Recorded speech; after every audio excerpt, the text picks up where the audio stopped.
up, y'all? Welcome back to the channel. I appreciate y'all tuning back in.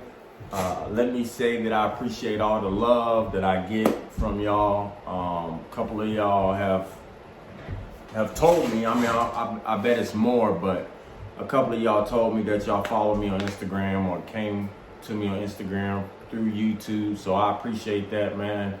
Also too, I had a client that I cleaned maybe like 5 or 6 pair of his shoes for him, and he was like, I found you on Reddit. I was like, Reddit? Yo, man. I was like, dang, man, I'm on Reddit. So awesome, man. I appreciate y'all spreading the love, showing the love. I'm gonna have my first YouTube custom. So a custom that I met, that somebody came to me from YouTube. Excellent, I appreciate that, y'all. So what we're gonna get into today, I started taking the laces out and I'm like, yo, I need to put this on YouTube. All right, so what we're gonna do, I can't really describe it. It's almost like the Homage to Home ones, but in a different colorway. So it's similar to this colorway now. This white's gonna be black. This is gonna have 2 different colors down the middle. So I'm gonna take y'all along through the process. The shoes are dirty, but as long as the material's not ripped, warped, or creased up and all that stuff, then you can do a good custom.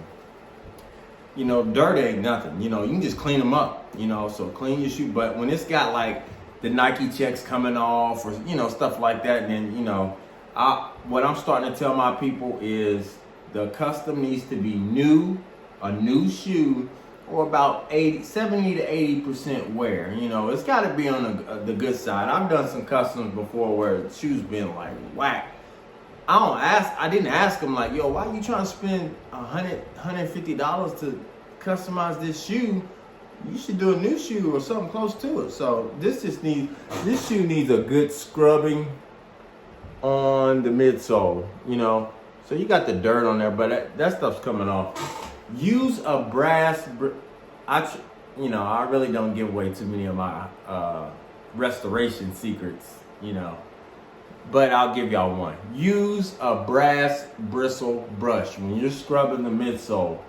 I used to take a brush and just like scrub, and it would come a little bit of come off. But when you use brass bristle brushes, again, brass bristle, it's like the golden and they're stiff, you scrub this, like it comes off. So when people give me shoes like this, it's coming off. So I don't even worry about it. But so that's what we're gonna do. So I'm gonna take y'all through the steps that I would do for this custom.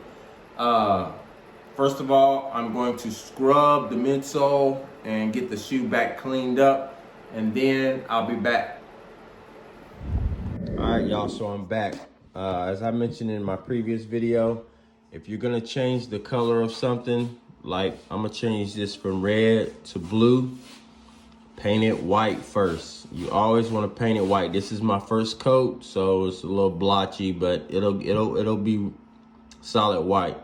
But always paint it white first. You don't want to go from red to blue. Paint it white. Start over with a nice clean coat. I mentioned this in my last video.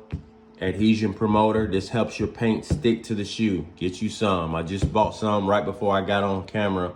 $13, Amazon. I got the link in several of my bios. I might put it in this one again, but guys, get this.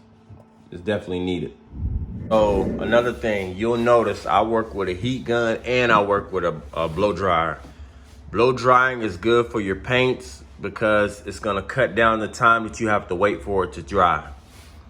This is good when you're, you can use this on paint as well, but sometimes you might get it too close or you leave it on there too long, it'll start making your paint bubble and stuff like that. So I use both. You're gonna use these for sock liners. When you paint the inside of a shoe, you're gonna use this. You can't use this for that. So, if you can, get both. If you can only have one, get a heat gun. So again, keep it down, mama. I'm recording, okay? Look at little mama. Matte medium. This is what you're gonna use over your paint to make it so it doesn't, to make it stronger, to make your paint stronger. So I painted like 3 coats of the white. Paris. I painted 3 coats of the white, then I painted 3 coats of matte medium. I'm gonna go back and paint 2 more coats of white, 2 more coats of matte medium. When you lay down the matte medium, you wanna use your heat gun.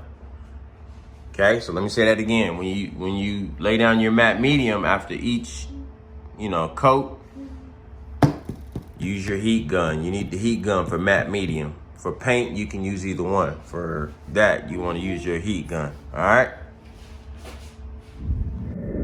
Like I mentioned, guys, this was a simple custom. It wasn't going to be too much. Pretty much just did the toe box, divided the colors like the homage to home joints. Let me say this. This is the finisher that I use. This is my favorite. Liquid Kicks shoes. This one is the factory finish. It has a little gloss to it, just a little. They got high gloss finish for like your Jordan 11s and stuff like that as well. But Liquid Kicks Official is #1, without a doubt. Another one that you can use when I'm doing a matte finish, I use Krylon. This mats it all the way out. I'm talking dry. This mats it all the way out. That's definitely a must cop. Another one is Angelus. They got high gloss. They got matte, but it's not really a matte. Their matte ain't like this. This is matte. I'm talking dry. It'll dry the paint out. Clear glaze. I've used this for like Jordan 11s when you're doing the patent leather. I've used that before. It's really glossy, so careful with that. And then too, this is another one. This ain't a finisher, but this is good. This is another adhesion promoter. You can mix this with your paints. It's good too. You can get it off Amazon. It's just like this adhesion promoter. Also, you can use Bulldog adhesion promoter. That works good too. So I'm gonna lace these joints up and take a couple pictures for y'all. Hey man, I thank y'all for watching, man. Thank y'all for subscribing. I appreciate y'all.